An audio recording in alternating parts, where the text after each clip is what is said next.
ආයුබෝවන් දුවේ පුතේ. ඔන්න මම අදත් ඔයාලට තවත් ලස්සන කතන්දරයක් අරගෙන ආවා. මේ කතාවේ නම තමයි බනිස් ගෙඩිය. එහෙනම් අපි කතාව බලමු. ඔන්න එක දවසක් චූටි බබා ඉස්කෝලේ යනකොට බනිස් කඩයක් ළඟින් ගියා. බනිස් සුවඳ ඉවසන්න බෑ. ඉතින් බනිස් දැක්කම ඔන්න චූටි බබාට බඩගිනි හැදුනා. එයා සාක්කුවේ තිබුණු කාසි දීලා මුදලාලිගෙන් ඔන්න බනිස් ගෙඩියක් ඉල්ලගත්තා. උණු උණුවේ බනිස් ගෙඩිය හරිම සුවඳයි. හරියට නිකන් හඳහාමි වගේ කහ පාටයි. දැක්කම කන්නමයි හිතෙන්නේ.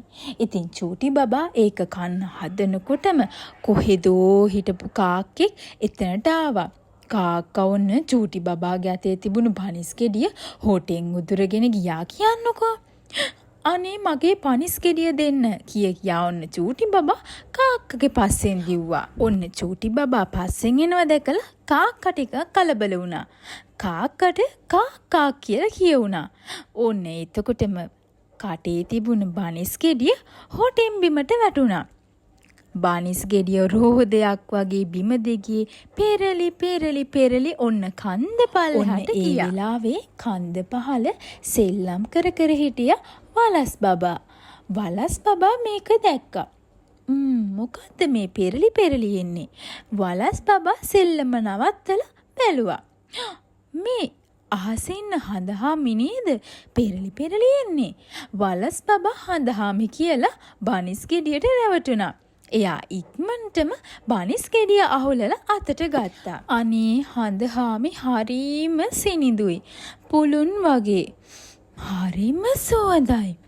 වලස් බබාගේ ඔන්න කටට කෙලිනුවා. එයා බනිස් ගෙඩිය අත ගාලා බැලුවා. ඔන්න එතකොටම බනිස් ගෙඩිය හොයාගෙන ආව පස්සෙන් ගිය චූටි බබා එතනට දුවගෙන ආවා. ඔය මගේ බනිස් ගෙඩිය. කෝ දෙන්න? චූටි බබා වලස් බබාගෙන් බනිස් ගෙඩිය එල්ලුවා. නෑ මේ මගේ හඳහාමි. වලස් බබා කිව්වා. නෑ ඔය මම සල්ලි දීලා ගත්ත මගේ බනිස් ගෙඩිය. චූටි බබා ඔන්න ආයෙත් කිව්වා. නෑ මේ මගේ හඳහාමි. නෑ මේ මගේ බනිස් ගෙඩිය. නෑ හඳහාමි. නෑ බනිස් ගෙඩිය. බනිස් ගෙඩිය නිසා චූටි බබායි වලස් බබායි හොඳට වුණා. ඊට පස්සේ ඔන්න දෙන්න එක බනිස් ගෙඩිය දෙපැත්තට හයියෙන් ඇදලා ගත්තා. ඉතින් ඔන්න ඔහොම අදිනකොට බනිස් ගෙඩිය දෙකට කැඩිලා දෙන්නත් දෙපැත්තට විසික් වෙලා පොකුණට වැටුණා. චූටි බබායි වලස් බබායි පොකුණේ මඩ හොඳටම නාගත්තා. අමාරුවෙන් ගොඩටත් ආවා. චූටි බබාගේ වලස් බබාගේ ඇඟේ පුරාම මඩ. ඔන්න ඉතින් දැන් චූටි බබාට ඉස්කෝලේ යන්නත් නැහැ. අනේ අපි රණ්ඩු කර නිසානේ අපි දෙන්නටම බනිස් ගෙඩිය නැති වුනේ. චූටි බබා දුකෙන් කිව්වා. ඔව් අපි රණ්ඩු වුණේ නැත්නම් බනිස් ගෙඩිය බෙදාගෙන කන්න තිබ්බා. වලස් බබා දුකෙන් කිව්වා.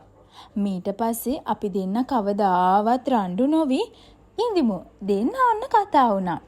ඊට පස්සේ චූටි බබයි වලස් බබයි හොඳ යාළුවෝ වගේ සතුටින් හිටියා. කවදාවත් රණ්ඩු කරන්න ගියේ නෑ.